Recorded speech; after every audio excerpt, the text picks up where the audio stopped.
If you are capable of causing depression to yourself, I'm saying this not without any concern for your illness or not due to lack of compassion, because that is the nature of what's happening to you. If you're causing depression to yourself, you are able to generate substantial amount of intense emotions and thoughts, but in the wrong direction. If you don't have very strong emotions, very intense thoughts about something, you cannot get depressed. It is just that you are generating thoughts and emotion which work against you, not for you. So you are strong enough to cause depression to yourself because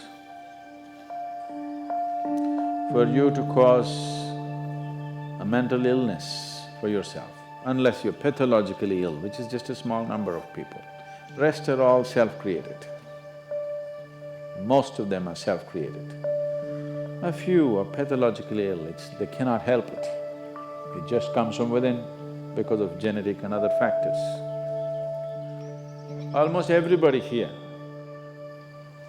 if we train them towards a certain kind of thought process and emotion and push them a little bit with the outside situations, almost everybody will go lose their mental balance. They will become clinically ill. They can be driven to madness, I'm saying, because the line between sanity and insanity is very thin. People keep pushing it. You get angry,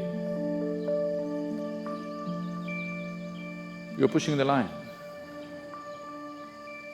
It's a thin line. In fact, when you get angry, you know you're pushing the line. That's why the expression, I was mad at somebody. You're not mad at somebody, you're just going mad. You cannot be mad at somebody. You're just pushing your sanity, the boundaries of sanity and moving into insanity for a certain period of time and coming back.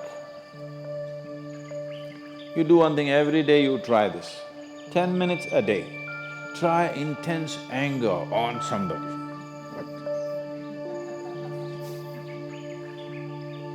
You will see in 3 months' time, you will be clinically there. Yes. Just try it if you want. Because if you keep pushing the line, you go mad and you come back, you go mad and you come back, one day you're not able to come back, that's all. One day you're not able to turn back, then you're clinically ill. You must understand, even if you got angry for a moment, you're already ill. Maybe you don't get the certificate of diagnosis. They don't slap a certificate on you that you're gone, but you are going, isn't it? You think it's your right to throw tantrums? You think it's your right to get angry with people? You think it's your privilege to be depressed so that you'll get attention from somebody? You keep playing this, one day you will not be able to turn back.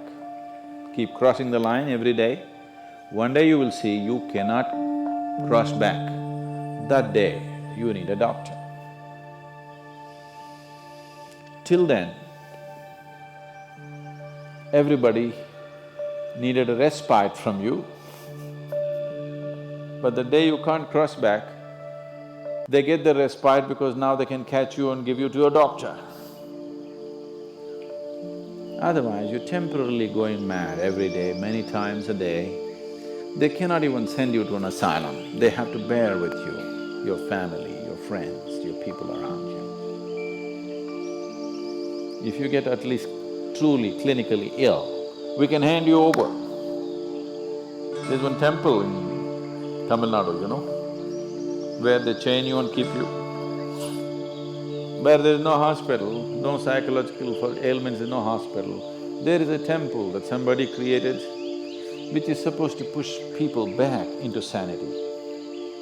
So, families just take them and leave them there, they're shackled and left in the temple. You give them some money, they'll feed you, and you're just there like an animal, tied up. I think if hospitals were run like this, a lot of people wouldn't go crazy. They would maintain their sanity. Right now it's too deluxe.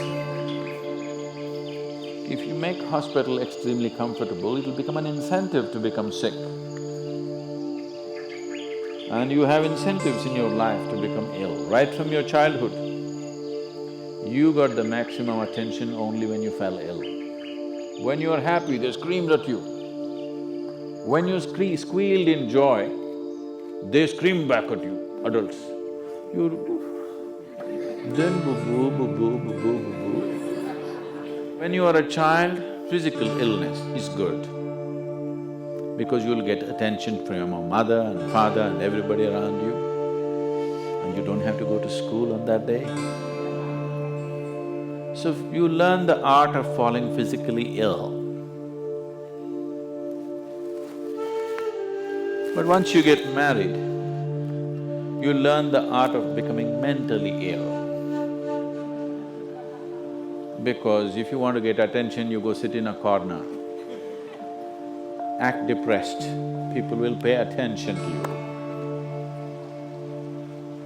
So, you keep playing this game, one day you're not able to cross the line back.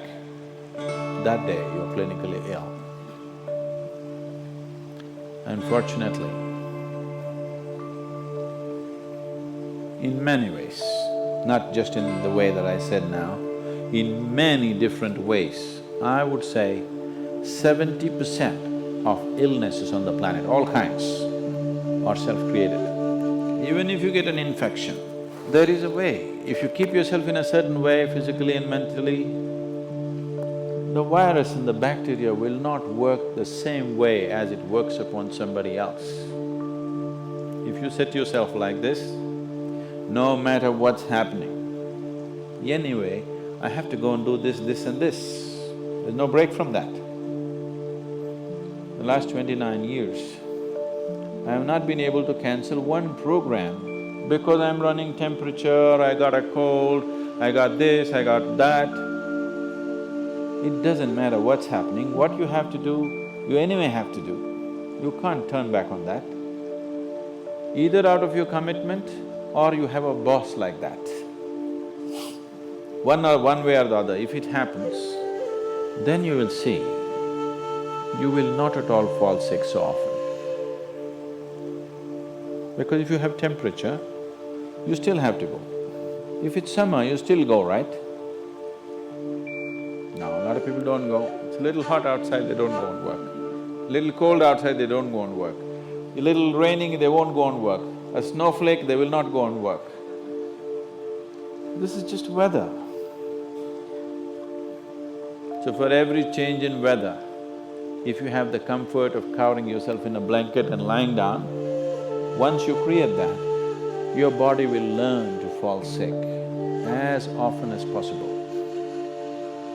If you just keep it this way, it doesn't matter what it is, anyway I have to go and do what I have to do, you will see your body will just bounce back as quickly as possible, even if it gets the worst kind of infections.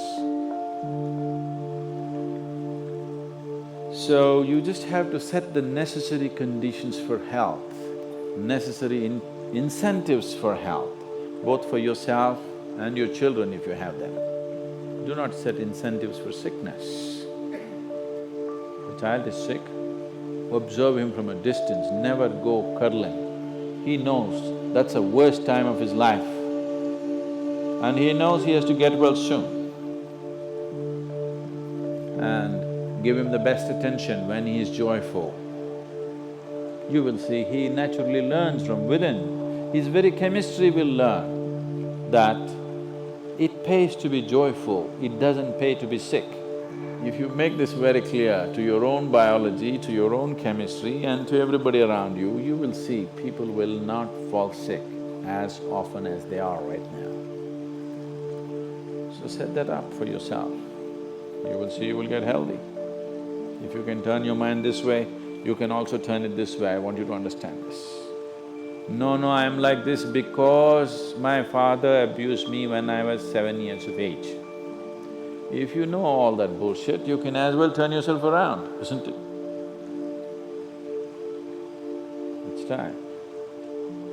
You must understand, mentally, physiologically, chemically, energy-wise, you must clearly understand it doesn't pay to be sick, unhappy, depressed. It doesn't pay.